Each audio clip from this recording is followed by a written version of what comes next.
Hey folks, Joe here at Reverb, and today we are shooting out 24 strings worth of jangle by pitting two classic models of 12-string electric guitars head-to-head in today's episode of High Low Pass. Let's jangle.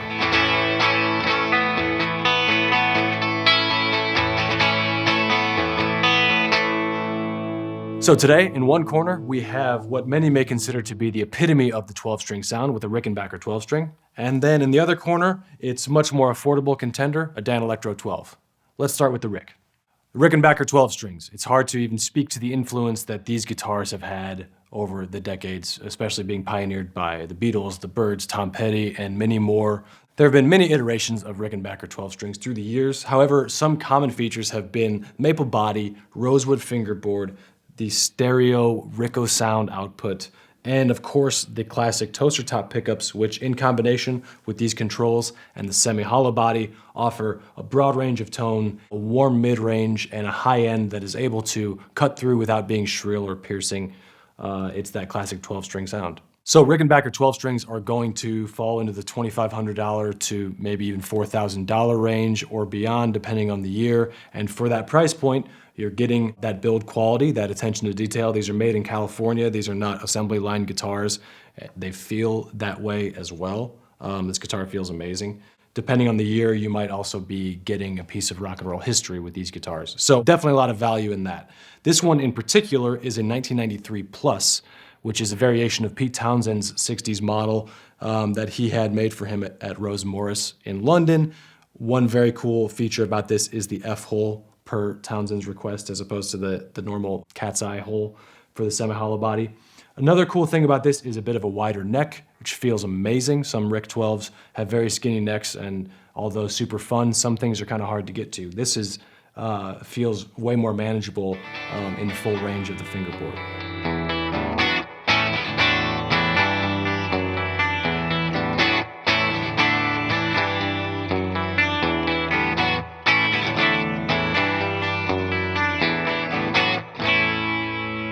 So while the folks at Rickenbacker in the early 60s were doing their thing, Nat Daniel and the folks at Danelectro were doing their thing, including creating the very first 12-string electric model, the Belzuki, which had the classic signature Danelectro lipstick pickup.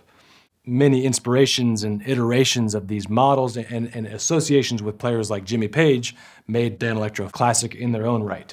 Revisions, reissues through the 90s, through today, and here I'm holding a Danelectro 59M. So the price points of these guitars are obviously and immediately reflected by the build quality. This Rickenbacker, you have a beautiful maple double-binded body with a rosewood fingerboard. This Danelectro these were classically made from synthetic woods like masonite.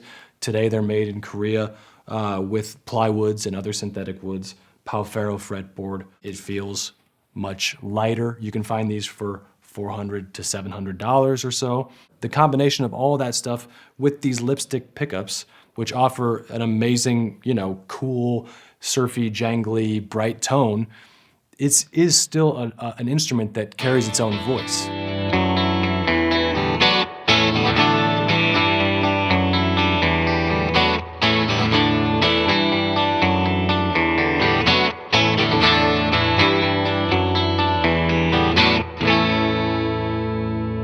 So while one of these guitars may play objectively better or look or feel objectively better, does it actually sound objectively better? Let's check it out.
Now, performing on these guitars, physically, the feel of the guitars is worlds of a difference.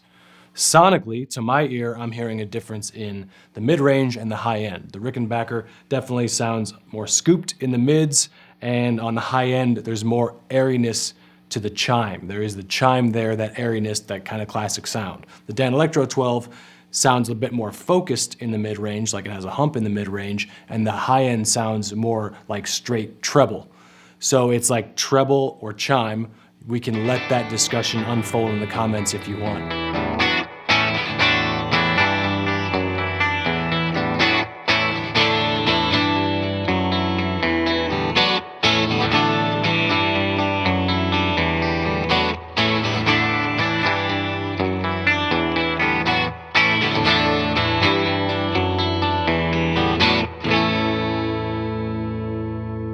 So they do definitely sound different. They have different voices. Does that mean that one is better than the other? Does that mean that one is a certain dollar amount better than the other? That is all up to you to decide. Every player decides what's best for them and how to make the thing work however they want it to. Let's have a little fun and turn on a little bit of Overdrive. I've got here an MXR Timmy, and let's keep it going.